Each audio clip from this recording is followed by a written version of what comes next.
Senior Xenoanthropologist Zyx'ka Veen adjusted her sensory membranes and leaned closer to her recording device, her iridescent scales gleaming under the soft light of her prestigious office at the Galactic Cultural Institute. The wall behind her displayed her numerous accolades, including the coveted Most Thorough Debunking of Sapient Mythology, award she'd won 3 cycles in a row. Supplemental notes for my upcoming publication. Human Survival Stories.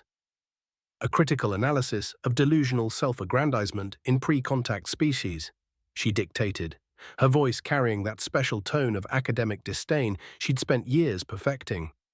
Day 847 of research. She pulled up her favorite example on her holoscreen, a human documentary about a lone survivor who allegedly grew food on a planet with toxic soil. Note the absurd claim that this individual survived by, and I quote, growing potatoes in his own processed biological waste. The very notion is... She paused for dramatic effect. Excrement. Zyx'ka flicked through more files with her primary appendage, and here we have the supposedly true account of humans discovering faster-than-light travel by, and this is not a mistranslation, accidentally spilling coffee on a quantum calculator. The sheer improbability of such an event ranks somewhere between spontaneous vacuum breathing and my fourth mate returning my favorite crystalline meditation orb. Her secondary appendages tapped rapidly on her desk as she warmed to her subject. The humans' persistent claim that their homeworld is a death world is perhaps the most entertaining of their delusions. They insist their planet routinely attempts to kill them through weather events called tornadoes, which they sometimes chase for fun. They describe surviving in Australia, a supposed continent so lethal that even the plants attempt to cause pain. She pulled up another file, her scales shifting to a shade of amused purple. My personal favorite: the human claim that they once prevented an extinction-level event by launching primitive rockets at an asteroid while playing what they call rock music. The only reasonable conclusion is that humans are pathological exaggerators who have confused their species' entertainment media with historical records. Zyx'ka allowed herself a small gesture of satisfaction, the equivalent of a human smirk. Next, they'll claim they can breathe vacuum by holding their breath really hard, or that they can survive in space using only thin layers of processed petroleum products they call spacesuits. Really, the imagination of pre-contact species never ceases to amaze. She tagged another file for her research assistant. Add this to the collection of humans versus physics, physics always wins, and make a note that we should organize a symposium on the human tendency to invent increasingly unlikely survival scenarios. I suggest we title it Tall Tales from Short Lives, Understanding Human Compensatory Narrative Mechanisms. Her office computer chimed with a new submission to the Institute's Xenoanthropology database. Oh, splendid, she said, her scales rippling with anticipation. Another human true story has been submitted for academic review. This one claims a human survived orbital re-entry using only a food storage container lid as a heat shield. I simply must add this to my presentation for next week's Mythological Analysis of Emerging Species conference. Zyx'ka began composing her conclusion. In summary, while humans demonstrate remarkable creativity in their fictional narratives, any species claiming to use explosive decompression as a viable space travel method clearly requires further study before being considered for galactic membership. This concludes today's notes. Computer, save recording. She sat back, satisfied with another productive day of debunking human nonsense. Her latest paper would surely cement her position as the galaxy's leading authority on human psychological peculiarities. After all, she'd never been wrong about a species before. The emergency signal that would prove her spectacularly wrong was still several hours away from reaching her ship. Senior Xenoanthropologist's log, third rotation. Our observation of the charming Glixtal species continues. They've just discovered that rocks can be used as tools, which is frankly adorable. I expect them to figure out fire in mere centuries, assuming they don't accidentally evolve back into aquatic life forms first. Zyx'ka was recording her observations on the bridge of the GCS Empirical Truth when First Officer Carax interrupted her. His auxiliary sensory pods were vibrating with barely contained excitement. "Senior xenoanthropologist, we're receiving a distress signal," he announced, using far too many color patterns for professional communication. It's from a human vessel." Zyx'ka's scales shifted to a particularly unflattering shade of disbelief. "Impossible. This sector hasn't been cleared for human expansion. Check your equipment for solar interference." "Signal confirmed, multiple frequencies," Corax insisted. "The HSS Tenacity reports critical damage from asteroid impact. They're requesting immediate assistance." "How convenient," Zyx'ka drawled. "Just when we're studying primitive tool use, we receive a distress call from the very species I'm about to present a paper on." "Computer, note the statistical improbability." "Senior xenoanthropologist," Corax interrupted again, this time flashing the formal patterns of legal obligation. "Galactic law requires us to respond to all distress signals, regardless of species classification or," he paused diplomatically, "academic skepticism." Zyx'ka's membranes fluttered in irritation. "Fine, but I want it noted that I suspect this is an elaborate hoax. Probably revenge for my latest paper. Why humans couldn't actually punch a black hole." As they altered course, her research crew practically bounced around the bridge. Junior researcher Mip was already preparing cultural exchange protocols, while sensor operator Zeal had started a betting pool on which impossible human feat they'd witness first. "I expect," Zyx'ka announced loudly, "we'll find them comfortably waiting in their fully functional ship, having exaggerated a minor technical issue into a catastrophic disaster. That's assuming they're even here." The ship's AI chose that moment to interrupt. "Detecting significant debris field at coordinates 227 Mark IV. Composition analysis matches standard human vessel construction materials. Also detecting unusual energy signature from nearby comet, designation HC404. "Unusual how?" Zyx'ka demanded, trying to ignore her crew's growing excitement. "The comet appears to be humming." "Humming," Zyx'ka repeated flatly. "The comet is humming." "Affirmative. Specifically, it appears to be humming something my database identifies as 99 bottles of beer on the wall." Zyx'ka's scales cycled through several shades of professional disapproval as they approached the debris field. The remains of what was clearly a human ship were scattered across several thousand kilometers of space. By all reasonable analysis, nothing could have survived such destruction. "I'm detecting multiple life signs," Zeal announced. "They're coming from inside the comet." "Impossible," Zyx'ka stated automatically. "The temperature alone would—" "Receiving transmission," Corax cut in. "Audio only." A cheerful human voice filled the bridge. "Hello, rescue vessel. Welcome to the Grand Hotel Iceberg, currently rated 3.5 stars on Space Yelp. We apologize for the mess outside. Parking's been absolutely terrible since the asteroid incident. Would you mind holding for a moment? We're just finishing up our weekly karaoke night." The bridge crew stared at their sensors in collective disbelief. The comet, which shouldn't have been habitable by any known scientific standard, was showing clear signs of artificial tunnels, jury-rigged power systems, and what appeared to be a crude hydroponic garden. "That's impossible," Zyx'ka said for the third time in as many minutes. "They couldn't have. In a comet, with debris, in vacuum." Another human voice joined the transmission. "Oh hey, while you're up there, could someone grab our backup coffee maker? It should be floating about 2 kilometers starboard. The one we rigged from ice crystals and emergency beacon parts just isn't cutting it anymore." Zyx'ka's professional composure finally cracked. "How are you alive?" "Oh, the first human replied casually, "standard emergency procedures, hollow out a comet, redirect some solar panels, use the debris field as a radiation shield, set up a basic fusion reactor using ice and some spare engine parts. Nothing special. Though I gotta say, the worst part was having to program our entertainment system from scratch. Do you know how hard it is to code space Tetris using only emergency beacon frequencies?" The bridge crew turned to look at Zyx'ka, whose scales had taken on the pale color of academic paradigms shattering. "Senior xenoanthropologist?" Corax ventured carefully. "Your scales are showing signs of cognitive dissonance." "This is fine," Zyx'ka said in a tone that suggested it was very much not fine. This is simply an opportunity for direct observational research. Computer begin recording preliminary notes on human survival strategies. A possible reassessment. The human transmission crackled again. Hey, while you're taking notes, could you mention that we've discovered 6 new forms of ice and invented a cocktail we're calling Comet on the Rocks? We'd like credit for that when we publish our paper, How to Turn a Catastrophic Accident into a Breakthrough in Cosmic Mixology.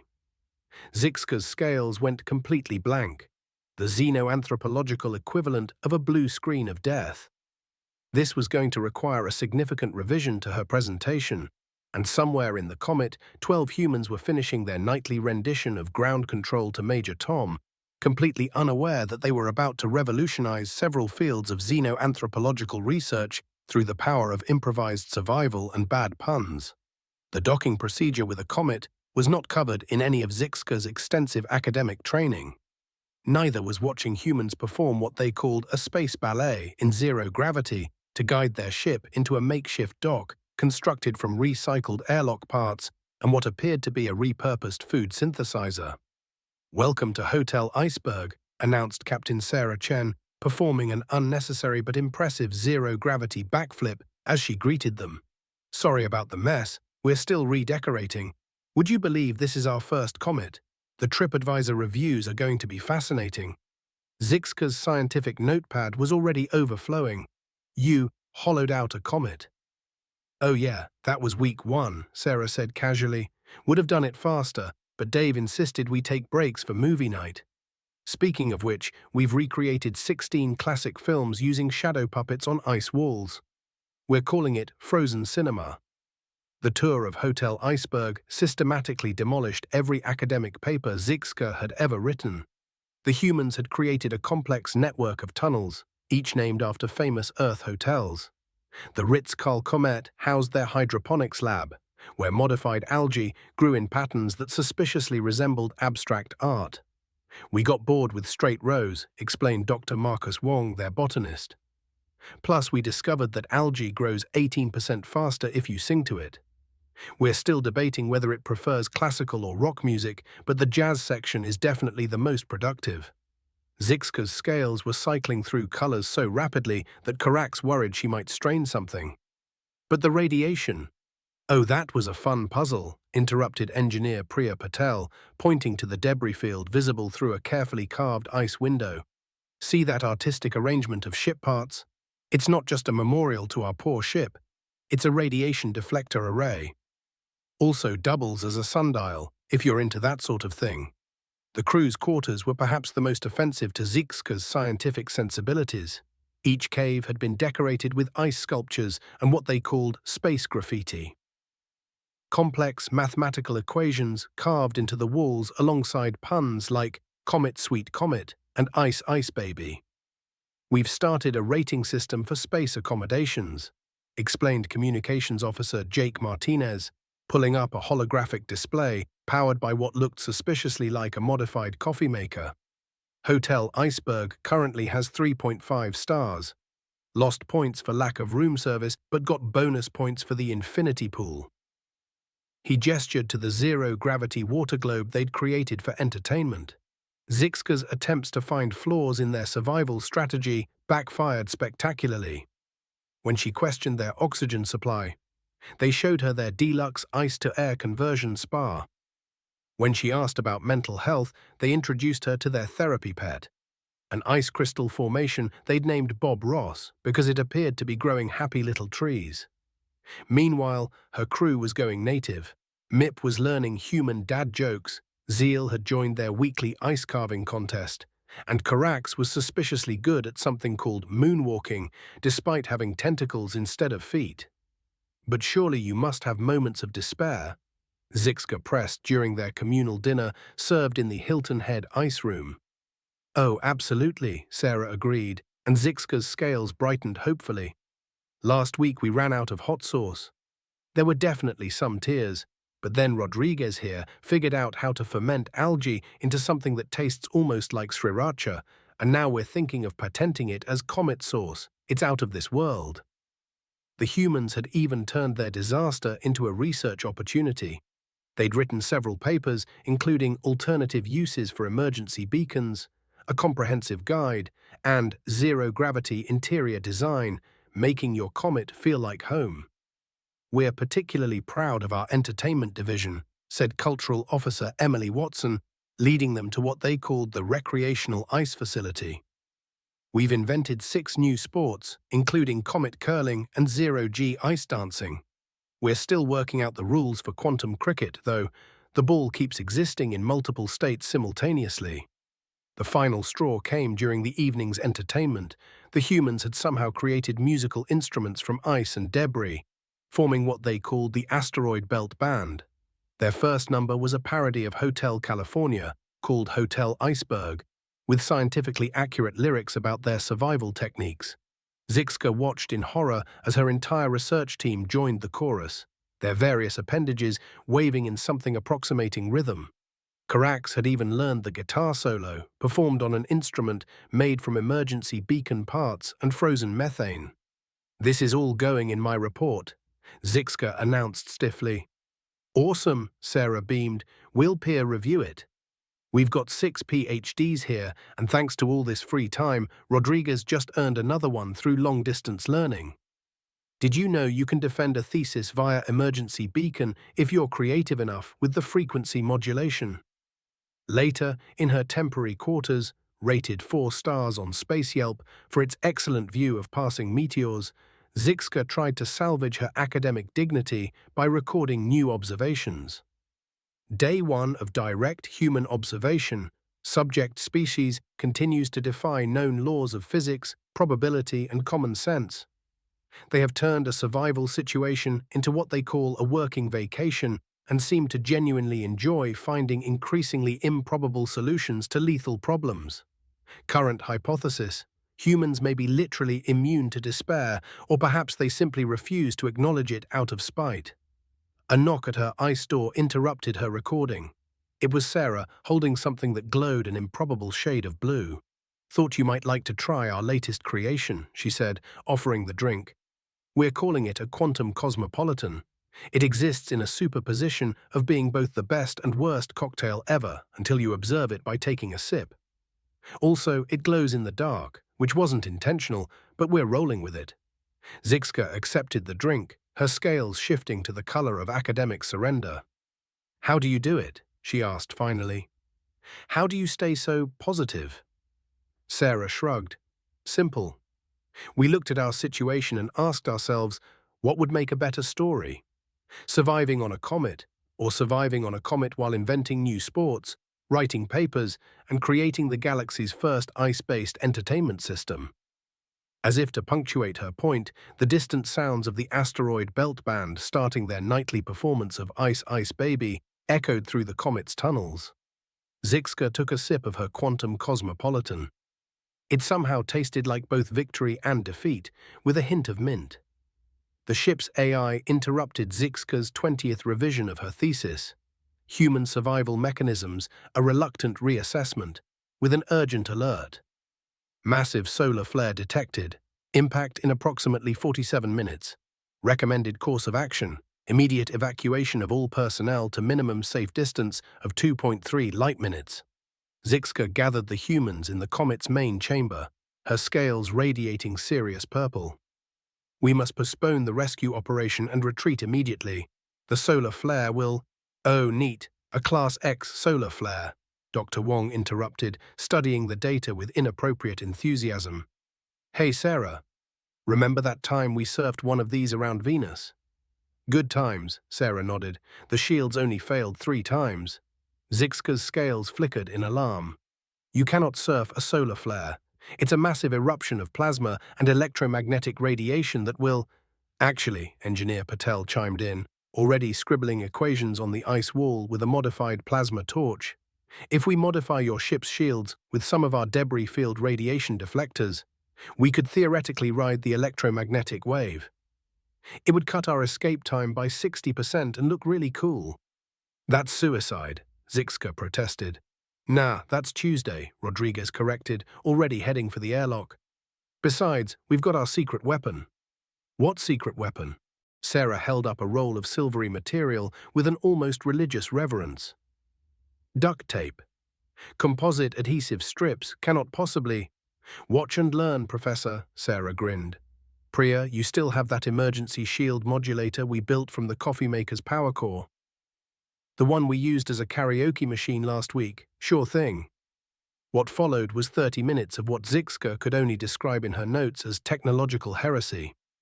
The humans swarmed over her ship's external shields like caffeinated spiders, attaching debris field deflectors with duct tape, rewiring systems with salvaged parts, and at one point using a frozen candy bar wrapper as a conductor. This violates at least 15 laws of physics, Zyx'ka complained to Karax, who was helpfully holding spare duct tape rolls. 16 actually, Dr. Wong corrected cheerfully as he floated past. We're going for a new record. The ship's AI seemed equally disturbed.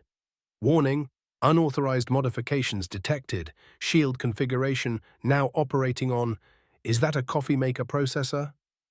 Don't forget the karaoke subroutines, Rodriguez called out. They're essential for maintaining shield harmonic resonance. Also, we can now project song lyrics onto the solar flare. Zyx'ka watched in horror as her pristine research vessel was transformed into what the humans called a cosmic surfboard. They'd even added racing stripes using leftover emergency beacon paint. Time to impact, 5 minutes, the AI announced. Also, I appear to be developing a sense of humor. This is concerning. Sarah gathered everyone in the bridge. Okay, folks, standard solar flare surfing protocols apply. If you feel your molecules starting to discorporate, just hum "Stayin' Alive." The vibration helps keep your atoms together, probably. That's not how physics works, Zyx'ka protested. Tell that to the physics, Patel replied, pointing to their shields, which were somehow operating at 150% efficiency despite being held together with duct tape and optimism. The solar flare hit like a cosmic tsunami. Zyx'ka's scales went white with terror as radiation levels spiked. But instead of disintegrating, the ship's jerry-rigged shields caught the electromagnetic wave like a solar surfer, catching a perfect break. Woohoo, Sarah cheered, manually adjusting their trajectory using what appeared to be a modified game controller. Hey AI, can you play Surf in USA? Playing Surf in USA, the AI confirmed, also calculating the statistical improbability of our continued existence. Current odds suggest we are either extremely lucky or physics has decided to take a vacation. Zyx'ka watched in stunned silence as her ship literally surfed across space on a wave of plasma, her carefully constructed thesis about human limitations disintegrating faster than their shield harmonics should have. We're approaching escape velocity, Karax reported, far too enthusiastically for a proper first officer. Also, I believe the humans have taught the AI to dance. Just a little shuffle algorithm, Rodriguez admitted. It helps maintain shield balance. Plus, now it can do the Macarena. The ship's sensors were recording data that Zyx'ka's entire scientific career insisted was impossible. The humans had not only survived, but had somehow improved their situation, turning a lethal solar flare into a propulsion system while simultaneously teaching an AI to appreciate Beach Boys classics. I suggest, Sarah said gently to the dumbfounded xenoanthropologist, that you might want to consider a new title for your paper. Maybe something like, "Why attempting to apply logic to human solutions only gives you a headache." I hate all of you, Zyx'ka muttered, her scales showing the distinct pattern of someone whose entire worldview was being rearranged by duct tape and classic rock. That's the spirit, Sarah patted her shoulder. Now who wants to learn how to do zero-G backflips while surfing a solar flare? We're thinking of making it an Olympic sport. The ship's AI chose that moment to start playing weird science, which Zyx'ka had to admit was depressingly appropriate for the situation. Her final note before giving up entirely. Day 2 of direct human observation, they appear to operate on the principle that if something is impossible, it simply hasn't been attempted with sufficient duct tape yet. Further research may be inadvisable for my continued sanity. Warning, the ship's AI announced with what seemed like inappropriate cheerfulness. Primary propulsion system has failed. Secondary systems offline. Tertiary systems are playing Tetris. How did that happen? They were halfway through their solar flare surf when everything went wrong. The makeshift shield modifications were holding, but without propulsion, they'd be cooked like a xenoanthropologist's career prospects. Well, Sarah said, studying the emergency readouts, good news and bad news. Bad news is we're about to experience rapid, unplanned disassembly. Good news is we've got a perfectly good waste disposal unit just waiting to be repurposed. Zyx'ka's scales went from panic purple to outrage orange. You want to do what with our waste disposal unit? Convert it to emergency propulsion, Patel explained, already pulling up schematics. The compression system's basically a rocket engine anyway. We just need to reverse the polarity, add some duct tape. No, Zyx'ka finally snapped, her scales blazing through colors that didn't even have names. She launched into what she'd later learn the humans had dubbed her greatest hits speech. I have had enough. You cannot surf solar flares, you cannot survive in comets. You cannot turn garbage into propulsion. There are rules to how the universe works. I have 12 degrees in xenophysics, and I can state with absolute certainty that your species' continued existence defies every known law of probability. The humans paused their emergency modifications to listen politely.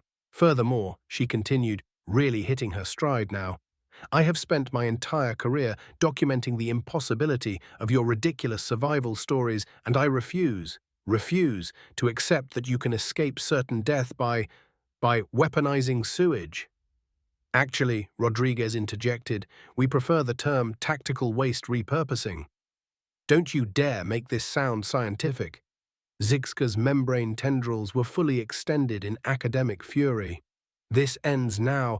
I am taking command of this vessel, and we will die with dignity like proper, physics-respecting beings. Sarah checked her watch. Are you done? Because we've got about 2 minutes before we're all turned into very dignified plasma. Also, added Dr. Wong, we kind of already did the modification while you were ranting. Jake, hit it. Before Zyx'ka could protest further, Officer Martinez pulled a lever made from what appeared to be a cafeteria tray and 3 paper clips. The entire ship shuddered as the newly christened tactical waste propulsion system engaged. What followed would require the invention of several new scientific terms to properly describe. The ship, surrounded by its duct tape-enhanced shields, shot forward on a thrust stream that technically violated several international treaties on weapons of mass destruction. We're surfing a solar flare on a wave of recycled space waste, Carax observed with inappropriate delight. This might be the greatest moment of my career. Hey AI, Sarah called out, think you could calculate our speed? Current velocity exceeds known parameters for waste-based propulsion, the AI replied. Also, we appear to be leaving a rainbow contrail. This violates several laws of physics, but I stopped caring about those approximately 47 minutes ago. Zyx'ka watched in stunned silence as her crew celebrated. MIP was recording everything for what they were calling the greatest research paper ever. Zeal had started a betting pool on how many scientific principles they were breaking, and Carax was leading everyone in a chorus of Rocket Man, with lyrics modified to reflect their current situation. The ship's external cameras showed their impossible escape in glorious detail. They were literally surfing the electromagnetic wave of a solar flare, powered by repurposed waste, while leaving a trail that looked like something out of an ancient Earth video game called Mario Kart. You know, Sarah said, settling into the co-pilot seat next to the catatonic xenoanthropologist, there's a valuable lesson here about the relationship between theory and practice. Practice should not involve violating the laws of thermodynamics, Zyx'ka muttered weakly. Laws, guidelines, suggestions, it's all about perspective. Sometimes you have to think outside the box. You turned the box into a rocket engine. Exactly, Sarah beamed. And now we've got a great story for the next academic conference. I can see the title now, Waste Not, Want Not, Alternative Propulsion Systems in Crisis Situations, or maybe How I Learned to Stop Worrying and Love the Garbage Cannon. The ship's AI interrupted. We have cleared the solar flare. Current status, alive, against all probability. Also, I believe I've developed a sense of irony. Scheduling existential crisis for next Tuesday. Zyx'ka looked around her bridge. Her crew was ecstatic, The humans were high-fiving, and even the AI was humming, "Always look on the bright side of life." Her carefully constructed worldview lay in ruins, much like her next academic paper's chances of being taken seriously. "I suppose," she said finally, her scales settling into a shade of resigned acceptance, "this will require a significant revision to my thesis." "That's the spirit," Sarah grinned. "And hey, look on the bright side. You're the first xenoanthropologist to document humans using garbage as a faster-than-light drive. That's got to count for something in academic circles." "We didn't actually go faster than light," Zyx'ka corrected automatically. "Check your instruments again," Rodriguez called out cheerfully. Zyx'ka checked, then checked again, then made a small sound that her species typically reserved for discovering their entire evolutionary theory was wrong. "Don't worry about it," Sarah patted her shoulder. "We'll explain how it works once we figure it out ourselves. For now, who's up for celebrating? We've got some quantum cosmopolitans left, and I hear the AI does a great karaoke version of Rocket Man." As her crew transformed the bridge into an impromptu party zone, Zyx'ka began composing her resignation letter from the Galactic Cultural Institute. Some things, she decided, were better left unstudied, although she did make a mental note to stock up on duct tape, just in case. Senior Xenoanthropologists, Final Report, Galactic Cultural Institute, Subject, a comprehensive reassessment of previous research. To the esteemed board of the Galactic Cultural Institute, I must begin with a correction. My previous 17 papers on human survival capabilities require immediate revision, primarily because I recently found myself surfing a solar flare on a wave of recycled waste while an AI performed karaoke. I realized this opening statement may damage my academic credibility. I assure you, it has already been thoroughly damaged by actual events. To my colleagues who questioned my recent change in research direction, yes, that was indeed my name on the paper. Duct tape, the universal constant we've been missing. And yes, I did co-author Comet Real Estate and Emerging Market with Captain Chen and her crew. To address the rumors, yes, I have retracted my previous paper, Why Humans Couldn't Actually Punch a Black Hole. Not because anyone has actually punched a black hole, but because I no longer feel qualified to state what humans cannot do. I've learned that declaring something impossible around humans is essentially daring them to prove you wrong, preferably in the most ridiculous way possible. In conclusion, I must formally apologize to the human species. You weren't exaggerating. If anything, you were being modest. I now suspect you intentionally leave out details from your survival stories because you think no one would believe them. You're probably right. End formal report. P.S. To the Ethics Committee, the attached receipt for 47 cases of duct tape is a legitimate research expense. So is the coffee maker. Trust me on this. Later that evening, in her office, now decorated with a piece of the comet, kept frozen in what used to be her awards cabinet, Zyx'ka hosted an informal gathering. Sarah and her crew had become regular visitors to the institute, much to the delight of her research team and the constant confusion of the physics department. And then, Sarah was saying, demonstrating with her glass of quantum cosmopolitan, "We figured out you could actually use the comet's rotation to create artificial gravity in the ice caves." The math made our physicist cry, but the weekend roller disco parties were worth it.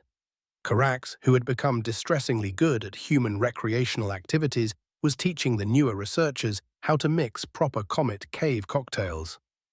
"The secret," he explained seriously, "is to age it in ice that's exactly 4.3 billion years old. Really brings out the cosmic radiation notes." Zyx'ka watched as her formerly dignified research team enthusiastically embraced what the humans called the party sciences. Her scales had settled into a new default color that her colleagues had started calling acceptance blue.